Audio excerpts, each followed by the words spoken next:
Anya, you just recently finished making Furiosa. Nicholas, you were in the first one. Have you guys shared stories or anything with that connection now that y'all have that in common? I missed Nick so much from set. I was always texting him from the rig, being like, "Why are you not here? You're supposed to be here." Yeah, Nick just was really, really supportive because we were doing it when I just kind of agreed to, or doing the menu when I just agreed to do it, and you were just so kind and supportive about it. Well, also from my standpoint, it was exciting because I got to watch Anya's method or an approach throughout this film and her dedication and how purely she looks out for every character in every moment and how she fights for them. So I was like, oh, this is exciting that this actress who's so dedicated is going to go play Furiosa.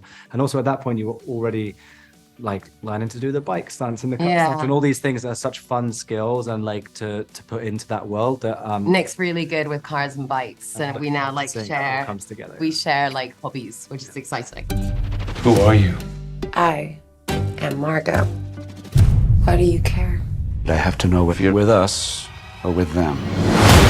You guys both have done like your share of thriller and horror and comedies, but what was it like to get the tone right for this one? Because this is like nothing I've ever seen. Ooh, I mean, I think that was the really fun thing about it. When we read the script, it was kind of one of those films where you're like, is this a dark comedy? Is it a satire? Is it a horror? There's so many different elements mashed together for this. And I think the fun thing for us as actors, we're just kind of trying to play each moment honestly and service the characters and the story. But then it is fun to then pick up on how Mark the director sculpted the humorous elements or the horrific moments and how he uses sound design to just make everything a little bit heightened. And that's what's very exciting about working with such a talented group of creative people in terms of costume and production design and everything, where you go, oh, everything that's being put into this film is very specific and made to make the audience feel very heightened, weird emotions throughout. Yeah, as you said. Thanks. You have to try the mouthfeel of the mignonette. Please don't say mouthful. Nicholas, I could not stand you in this movie. Thank you. You were really playing your role well. You're playing it well. He's a very good actor considering he's like the nicest human being. So yeah, very good actor. You're welcome. Yes. I say that as a compliment. But for you guys, how I hear the cast got really close. You were all together on set each day filming. How much fun was it even doing some of these really shocking scenes? Oh, we had so much fun because everyone was game for anything and everything and kind of like non-spoilery. We always had an opportunity to improvise, and I will say that my improv was more physical, and Nick was game. Like he was ready for me to leap across the table.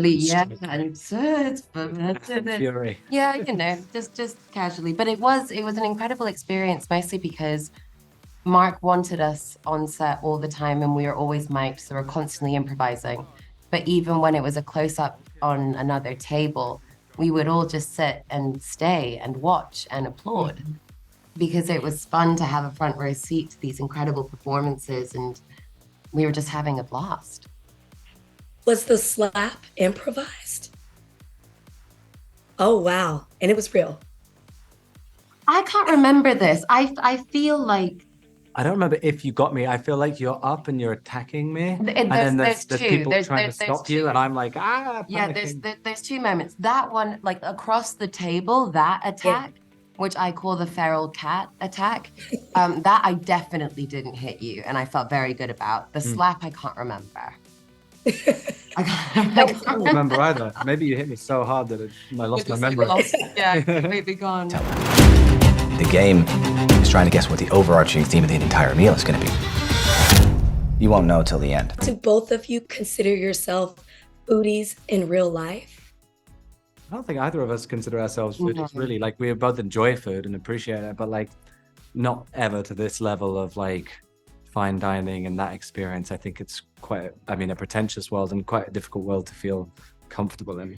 Like I think we've both been lucky enough to have some really wonderful experiences, but I'm not necessarily sure, like, one of my best friends will actively go to a very specific part of a very specific city to find, like, the best bagel, you know, in the world. I would not do that. I'd just be like a bagel, just any bagel is good for me. Last question I just want to ask you guys, Thanksgiving's coming up.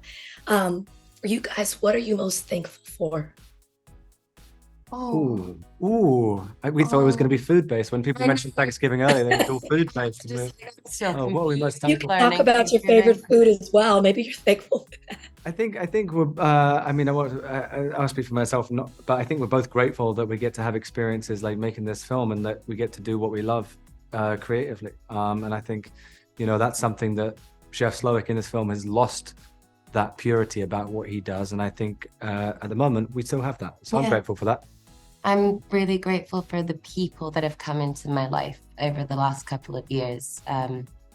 I love my art so much, but it just goes to another level when you actually just love the people around you. So I'm very grateful for people like you. Oh.